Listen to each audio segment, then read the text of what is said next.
जय हिंद स्टूडेंट्स, आपका स्वागत है एनडीए अड्डा 24/7 यूट्यूब चैनल पे।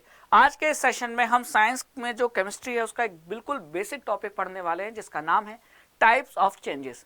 एनडीए में अगर बात करें क्वेश्चन की तो इस टॉपिक से लगभग क्वेश्चन बन जाता है और क्वेश्चन बिल्कुल सिंपल होता है। और क्वेश्चन आता कहाँ से वो भी मैं बता देता हूँ। क्वेश्चन आता है एग्जाम्पल से। आपको 4 ऑप्शन में दे देगा और पूछेगा कि इनमें से कौन सा केमिकल चेंज है या नहीं है, तो आपको एग्जाम्पल पता होना चाहिए। तो एग्जाम्पल से पहले फिजिकल चेंज और केमिकल चेंज का मतलब क्या है पहले ये देखना जरूरी है ना। तो चलिए टॉपिक को स्टार्ट करते हैं, types of physical changes. Session को एंड तक देखना, छोटा सा टॉपिक है लेकिन एक क्वेश्चन आपको देकर जाएगा, है ना, एक क्वेश्चन आपका करेक्ट कराएगा। तो इस सेशन को एंड तक जरूर देखना और फिर एक अगले सेशन में मैं इस टॉपिक से रिलेटेड क्वेश्चन प्रैक्टिस कराऊंगा जो कि एनडीए में पूछे जा चुके हैं, यानी एनडीए के प्रीवियस ईयर क्वेश्चन जो कि इस टॉपिक से रिलेटेड है ना। तो पहले टॉपिक पढ़ो फिर क्वेश्चन प्रैक्टिस करेंगे, है ना। चलिए तो बिना किसी देरी के टॉपिक स्टार्ट करते हैं। सबसे पहले अपने जो डेली लाइफ है उसमें से कुछ एग्जांपल आपको लेकर बताता हूं, ठीक है। तब आपको ये चेंजेस समझ में आएंगे कि फिजिकल चेंज किसे कहेंगे और केमिकल चेंज किसे कहेंगे, ठीक है। तो consider the following situation of daily life and think what happens when. Clear. तो अगर बात करें हम, milk is left at room temperature during summer. गर्मी के मौसम में अगर आप दूध को रूम टेम्परेचर पे छोड़ दो तो दूध का क्या होता है। आपने देखा होगा गर्मी में अक्सर दूध फट जाता है, खराब हो जाता है ना। ठंडी में वही दूध हम गर्म करके रख देते हैं तो खराब नहीं होता, लेकिन गर्मी में अगर उस दूध को हमने गर्म करके रख दिया बहुत देर तक और उसे वापस से नहीं गर्म किया तो वो दूध खराब हो जाता है। जब उसे उबालते हैं तो दूध फट जाता है, तब हम उसका पनीर बना लेते हैं, लेकिन दूध तो खराब हो चुका होता है। तो आखिर गर्मी के मौसम में दूध जल्दी क्यों खराब होता है ना। तो ये एक एग्जाम्पल आपने जरूर देखा होगा। फिर अगर हम बात करें अंगूर के फर्मेंटेशन से हम वाइन बनाते हैं, ठीक है।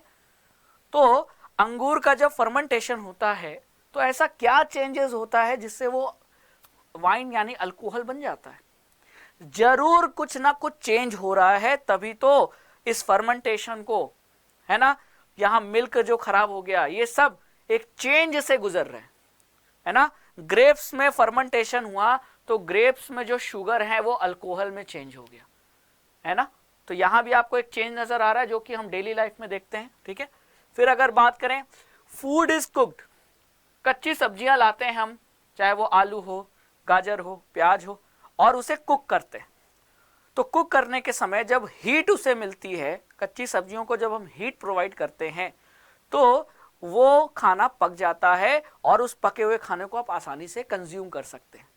तो कुकिंग करने से क्या हुआ, एक चेंज नजर हुआ आया आपको, है ना। तो ये सभी एग्जाम्पल आपको इस बात का इंडिकेशन दे रहे हैं कि there is change taking place, एक चेंज हो रहा है ना। अब ये चेंज कैसा है वो मैं बाद में बताऊंगा, ठीक है। फिर हम लोग फूड खाते हैं, फूड डाइजेस्ट होता है हमारे बॉडी में, तो जो हमने खाया वो फूड ब्रेक डाउन होकर अपने सिंपलर फॉर्म में कन्वर्ट हो जाता है। तो यहां भी एक चेंज नजर आ रहा है।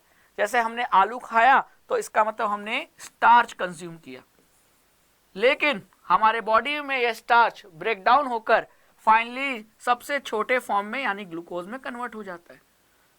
ये हो गया डाइजेशन। तो ये हमारे बॉडी में डाइजेशन जो हो रहा है इसमें भी तो एक चेंज हो रहा है ना। क्लियर। फिर हम लोग अगर सांस ले रहे हैं, वी रिस्पायर, तो यहां भी आपको एक चेंज नजर आएगा, है ना। हम लोग ऑक्सीजन अंदर ले रहे हैं बॉडी के, CO2 बाहर रिलीज कर रहे हैं, तो यहां भी एक चेंज हो रहा है ना। तो ये सभी एग्जाम्पल किसके हैं, चेंज के हैं। लेकिन अब कैसा चेंज, तो मैं बताता हूं। ये सभी एग्जाम्पल केमिकल चेंज के एग्जाम्पल। अगर आपका फूड डाइजेस्ट हो रहा है तो यहां भी केमिकल चेंज हो रहा है। अगर हम सांस ले रहे हैं तो भी यहाँ केमिकल चेंज हो रहा है, ठीक है। अगर फूड कुक कर रहे हैं तो भी केमिकल चेंज हो रहा है, और अगर ग्रेप्स का फर्मेंटेशन हो रहा है तो भी केमिकल चेंज हो रहा है, और अगर दूध गर्मियों में खराब हो जा रहा है तो भी ये केमिकल चेंज है। तो सर ये बताइए सबसे पहले कि केमिकल चेंज किसे कहेंगे, आखिर क्यों हमने इन सभी एग्जाम्पल्स को केमिकल चेंज का एग्जाम्पल बोला। तो पहले ये देख लो कि केमिकल चेंज होता क्या है, ठीक है, फिजिकल चेंज क्या होता है। तो देखो इन ऑल दिस सिचुएशन, अभी तक आपको मैंने जितने एग्जाम्पल बताए डेली लाइफ के, उसमें जो इनिशियल प्रोडक्ट, इनिशियल जो सब्सटेंस था वो रिएक्शन के कारण या चेंज के कारण किसी दूसरे प्रोडक्ट में बदल गया। The nature and the identity of the initial substance has somewhat change.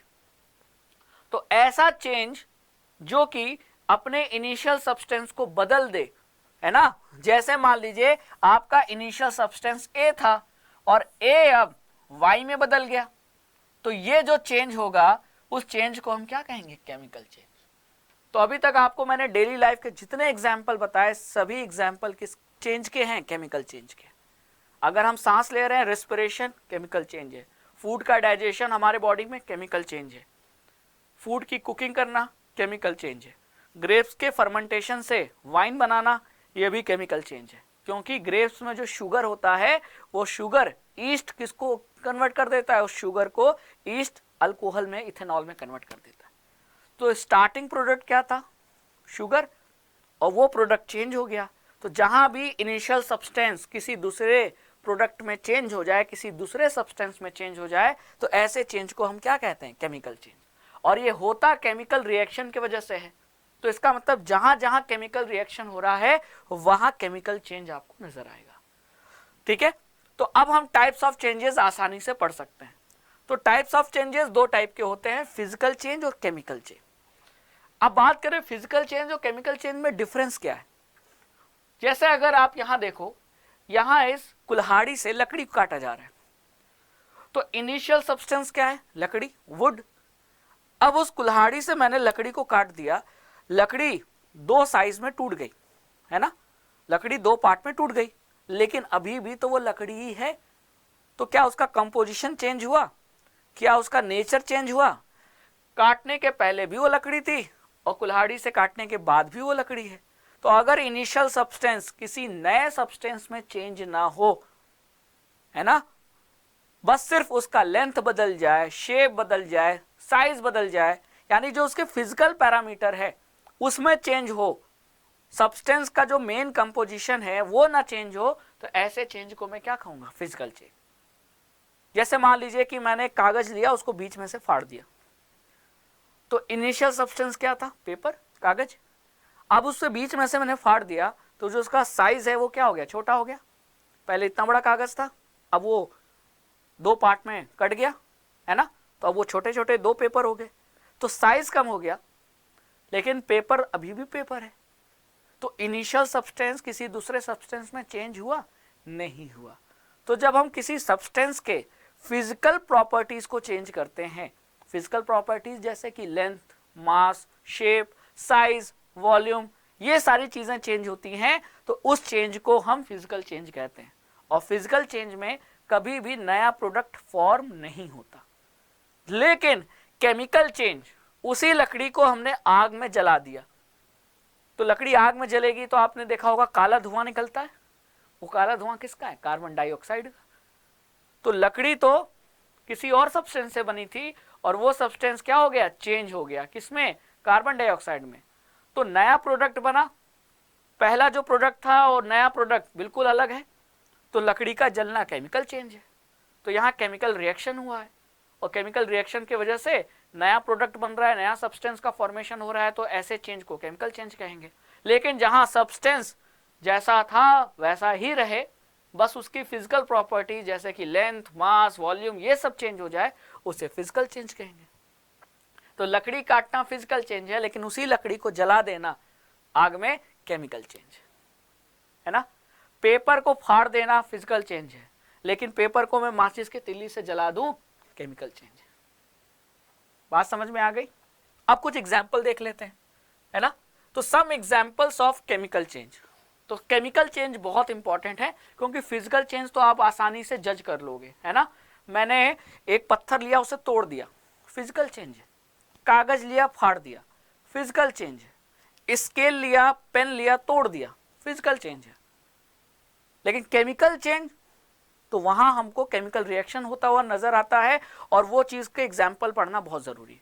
अब स्टार्टिंग में जो डेली लाइफ के एग्जाम्पल मैंने बताए थे वो तो एग्जाम्पल है ही, फूड का डाइजेशन, फूड की कुकिंग, रेस्पिरेशन, ग्रेप्स का फर्मेंटेशन, है ना। ये सारी चीजें क्या है? केमिकल एग्जाम्पल ही है। लेकिन और केमिकल चेंज के एग्जाम्पल देख लेते हैं। तो एक आता है आपका रस्टिंग इन आयरन, लोहे में जंग लगना। तो जब लोहे में जंग लगता है तो ये फिजिकल चेंज नहीं है, ये केमिकल चेंज का एग्जाम्पल है। लोहे में जंग कब लगता है? आयरन में रस्टिंग तभी होती है जब आयरन वाटर और ऑक्सीजन दोनों के कांटेक्ट में आए। किसी एक के कांटेक्ट में आने से बात नहीं बनेगी, है ना। तो अगर मैं बात करूं यहां आयरन, है ना, ये मान लीजिए आयरन है और एयर में क्या है? ऑक्सीजन, और एयर में मॉइस्चर भी रहता है, मॉइस्चर पानी की वजह से। तो जब आयरन इन दोनों के कांटेक्ट में आएगा ना तो केमिकल रिएक्शन होगा, और वो केमिकल रिएक्शन आप यहां देख पा रहे हो। Iron reacts with oxygen and water to form Fe2O3.XH2O, ठीक है। तो यहां एक केमिकल रिएक्शन हुआ जिसके वजह से जो आयरन है वो अब आयरन के फॉर्म में नहीं है, वो अब आयरन ऑक्साइड बन गया है। तो नया सब्सटेंस फॉर्म हुआ। तो आयरन में रस्टिंग को हम कैसा चेंज कहेंगे? केमिकल चेंज कहेंगे, क्योंकि यहां एक नए सब्सटेंस का फॉर्मेशन हो रहा है। और इस चीज में एक चीज और ध्यान देने वाली बात है कि आयरन जो +2 स्टेट में होता है वो रस्टिंग के बाद +3 स्टेट में चेंज हो जाता है, यानी कि आयरन का क्या हो जाता है? ऑक्सीडेशन, ठीक है। और जो रस्ट होता है वो रस्ट यही होता है। तो ये क्वेश्चन आ जाता है एग्जाम में, रस्ट का फॉर्मूला बताओ। तो रस्ट का फॉर्मूला क्या है? ये जो आपको ब्राउन कलर का दिख रहा है ना आयरन के ऊपर कोटिंग, ये कोटिंग ही रस्ट कहलाती है। और ये रस्ट Fe2O3.XH2O है ना। X की जगह कुछ भी हो सकता है, 1 2 3 4, है ना। तो ये आपका रस्ट है और यही रस्ट ब्राउन कलर का होता है। तो आयरन के ऊपर ये रस्ट बन जाता है और आयरन कमजोर हो जाता है। इसीलिए लोहे में जंग लग जाती है तो लोहे के गेट कमजोर हो जाते हैं, लोहा झर के खराब होने लगता है। और इसीलिए तो हम पेंटिंग करते हैं लोहे पे, है ना। बात समझ में आई? पेंटिंग करते हैं, ऑयलिंग करते हैं, ग्रीजिंग करते हैं, ताकि पेंटिंग करने से अगर पेंट का जो कोटिंग है वो आयरन के ऊपर आ जाएगा तो आयरन का ऑक्सीजन और वाटर के साथ कांटेक्ट नहीं हो पाएगा, जिसकी वजह से ये केमिकल रिएक्शन आगे नहीं प्रोसीड करेगा। तो आयरन ऑक्साइड में नहीं कन्वर्ट होगा और रस्ट का फॉर्मेशन नहीं होगा, तो आयरन की रस्टिंग रुक जाएगी, ठीक है। तो दो चीज यहां ध्यान देने वाली बात है कि रस्टिंग इन आयरन केमिकल चेंज का एग्जाम्पल है, और रस्टिंग में आयरन के ऊपर ब्राउन कलर की जो कोटिंग बनती है जिसे रस्ट कहते हैं, उस रस्ट का फॉर्मूला होता है Fe2O3.XH2O, और इस कंपाउंड में आयरन +3 ऑक्सीडेशन स्टेट में रहता है। बात समझ में आ गई, ठीक है। तो ये हो गया पहला एग्जाम्पल। रस्टिंग इन कॉपर, अगर कॉपर पे देखें तो कॉपर भी जब हवा के कांटेक्ट में आता है तो हवा में क्या होता है? पानी, हवा में क्या है? कार्बन डाइऑक्साइड, हवा में क्या है? ऑक्सीजन, और इन सभी के कांटेक्ट में कौन आता है? कॉपर। तो कॉपर का भी क्या होता है? कोरोजन होता है, और रिएक्शन होने के कारण दो प्रोडक्ट बनते हैं, कॉपर हाइड्रोक्साइड और कॉपर कार्बोनेट। और इन दोनों का जो मिक्सचर है, मतलब इन दोनों के फॉर्मेशन के कारण एक आपने देखा होगा ब्लूइश ग्रीन कोटिंग नजर आ रही है। तो कॉपर का तो कलर ब्राउन होता है, कॉपर का तो कलर आपको ब्राउन नजर आ रहा है, लेकिन इस ब्राउन कलर के ऊपर ये जो ब्लूइश ग्रीन कलर की कोटिंग नजर आ रही है, ये कोटिंग किसके वजह से है? Copper hydroxide plus copper carbonate की वजह से है, और ये क्वेश्चन एनडीए एग्जाम में पूछा गया है। तो यहां एक केमिकल रिएक्शन हुआ, तो केमिकल रिएक्शन की वजह से नया प्रोडक्ट बना, और जब नया प्रोडक्ट बनता है तो ऐसे चेंज को क्या कहते हैं? Chemical change. तो रस्टिंग इन कॉपर, या कह लो कोरोजन इन कॉपर, है ना। रस्टिंग की जगह ज्यादा सही वर्ड है कोरोजन, क्योंकि रस्टिंग वर्ड आयरन के लिए यूज करते हैं। कोरोजन इन कॉपर, तो कॉपर में भी कोरोजन होता है, और ये भी एक केमिकल चेंज का एग्जांपल है। अब यहाँ जो सबसे ज्यादा इंपॉर्टेंट क्वेश्चन बनता है वो ये बनता है कि कॉपर में कोरोजन किस प्रोडक्ट के फॉर्मेशन के कारण होता है? तो आंसर है copper hydroxide and copper carbonate. बात समझ में आई? और यही दोनों मिलकर green coating, bluish green coating बना लेते हैं कॉपर के ऊपर। तो ये बहुत इंपॉर्टेंट है, ठीक है, वेरी इंपॉर्टेंट। चलो अब अगला एग्जाम्पल देख लेते हैं, कंबस्शन। कंबस्शन मतलब किसी सब्सटेंस का जब एयर में उसे जलाते हैं तो एयर में ऑक्सीजन है, और किसी सब्सटेंस को जलने के लिए ऑक्सीजन का होना बहुत जरूरी है। तो इसका मतलब कोई सब्सटेंस ऑक्सीजन के साथ रिएक्शन कर रहा है, ठीक है, तो ये हो गया आपका कंबस्शन। तो लकड़ी को जला रहे हैं तो लकड़ी हवा में मौजूद ऑक्सीजन के साथ रिएक्शन कर रही है। मैग्नीशियम मेटल को आप ऑक्सीजन हवा में जलाओगे तो वो भी कंबशन है, और कंबशन में हमेशा नया सब्सटेंस बनता है। तो किसी भी प्रोडक्ट को जलाना यानी ऑक्सीजन के प्रेजेंस में उसके साथ रिएक्शन होना, ये कंबशन है, और कंबशन में हमेशा नया प्रोडक्ट बनता है। तो combustion is also an example of chemical change. ठीक है, चलिए फिर नेक्स्ट बात करें फर्मेंटेशन। मैंने अभी आप बताया फर्मेंटेशन प्रोसेस शराब यानी इथेनॉल बनाने का एक तरीका है। अब जैसे एग्जाम्पल स्टार्टिंग में लिया था वाइन, तो वाइन में इथेनॉल है, चाहे वाइन हो चाहे विस्की हो, सभी में सभी अल्कोहलिक ड्रिंक्स है, और अल्कोहल मतलब इथेनॉल, लेकिन सोर्स डिफरेंट होता है। वाइन जो बनाते हैं उसका सोर्स होता है ग्रेप्स, अंगूर। अब अंगूर फ्रूट है, फ्रूट में होंगे शुगर, ठीक है, और उस शुगर को ईस्ट कन्वर्ट कर देता है इथेनॉल में। तो sugar is different substance and ethanol is different substance. तो एक नए प्रोडक्ट का फॉर्मेशन हो रहा है केमिकल रिएक्शन की वजह से, और इस प्रोसेस को हम फर्मेंटेशन कहते हैं। अब क्योंकि फर्मेंटेशन से शराब बनाई जा रही है, अल्कोहल बनाया जा रहा है जो कि एक नया सब्सटेंस है, तो इस चेंज को आप क्या कहोगे? Chemical change. तो ये किसका एग्जाम्पल है? Fermentation is also an example of chemical change, क्योंकि नया सब्सटेंस इथेनॉल बन रहा है और साथ ही साथ कार्बन डाइऑक्साइड गैस रिलीज हो रही है। तो लोग जो बियर पीते हैं आपने देखा होगा उसमें झाग बहुत बनता है, तो वो झाग किस गैस की वजह से है? कार्बन डाइऑक्साइड गैस की वजह से। ठीक है, चलिए फिर बात करें फोटोसिंथेसिस की। आपको पता है कि प्लांट्स अपना फूड खुद बना सकते हैं, हम इंसान अपना फूड खुद नहीं बना सकते। हम प्लांट से जो मिलता है उसका यूज करके उसे कुक कर सकते हैं, है ना, लेकिन हम अपना फूड खुद नहीं बना सकते। लेकिन प्लांट्स के पास ये पावर दी है भगवान ने कि वो फोटोसिंथेसिस प्रोसेस से अपना फूड खुद बना सकते हैं। फोटोसिंथेसिस मतलब कार्बन डाइऑक्साइड और वाटर। कार्बन डाइऑक्साइड कहां से आया? एयर से। वाटर कहां से आया? सॉइल से। और कार्बन डाइऑक्साइड और वाटर कहां गया? पत्ती में, लीफ में। और पत्तियों पे जब सनलाइट पड़ा तो पत्तियों में जो क्लोरोफिल है वो इस कार्बन डाइऑक्साइड और वाटर को कन्वर्ट कर देती है किसमें? ग्लूकोज और ऑक्सीजन में। ऑक्सीजन प्लांट ने बाहर रिलीज कर दिया जिसे हमने कंज्यूम कर लिया, और जो ग्लूकोज है जो फूड बना उसे प्लांट ने कंज्यूम कर लिया। तो इस प्रोसेस को, फूड बनाने के इस प्रोसेस को फोटोसिंथेसिस कहते हैं, क्योंकि इसमें लाइट की जरूरत हो रही है, इसीलिए ये फोटो है। फोटो वर्ड क्यों यूज हुआ, क्लियर हो गया?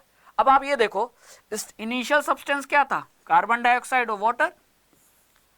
लेकिन क्या ये नए सब्सटेंस में चेंज हो गया? हाँ, तो ये केमिकल रिएक्शन है जिसके वजह से नया सब्सटेंस बन रहा है। तो ये किसका चेंज का एग्जाम्पल है? Photosynthesis is an example of chemical change. बात समझ में आ गई, क्योंकि नया सब्सटेंस बन रहा है। ठीक है, फिर अगर बात करें डाइजेशन, मैंने आपको पहले ही बता दिया था कि हमारे बॉडी में जो फूड का डाइजेशन हो रहा है, उस डाइजेशन में हम जो खाते हैं वो प्रोडक्ट और सिंपलर फॉर्म में चेंज हो जा रहा है। जैसे हमने आलू खाया, चावल खाया, तो हमको स्टार्च मिला, और बॉडी उस स्टार्च को ब्रेक डाउन करके ग्लूकोज में तोड़ देती है। तो आपको मिला स्टार्च, बॉडी ने उसे केमिकल रिएक्शन के थ्रू किस में कन्वर्ट कर दिया? ग्लूकोज में, और बॉडी फिर अब उस ग्लूकोज को एब्जॉर्ब करेगी। तो स्टार्च का कन्वर्जन ग्लूकोज में हुआ डाइजेशन प्रोसेस में, तो क्या ये नया सब्सटेंस बना? हाँ, तो ग्लूकोज का जो फॉर्मेशन है स्टार्च से हमारे बॉडी में, तो ये डाइजेशन प्रोसेस को हम क्या केमिकल चेंज कह सकते हैं? जी हाँ, बिल्कुल। फूड का हमारे बॉडी में डाइजेशन भी किसका एग्जाम्पल है? केमिकल चेंज का, क्योंकि नया सब्सटेंस बन रहा है। ठीक है, फिर सब्जियों और फलों का सड़ जाना।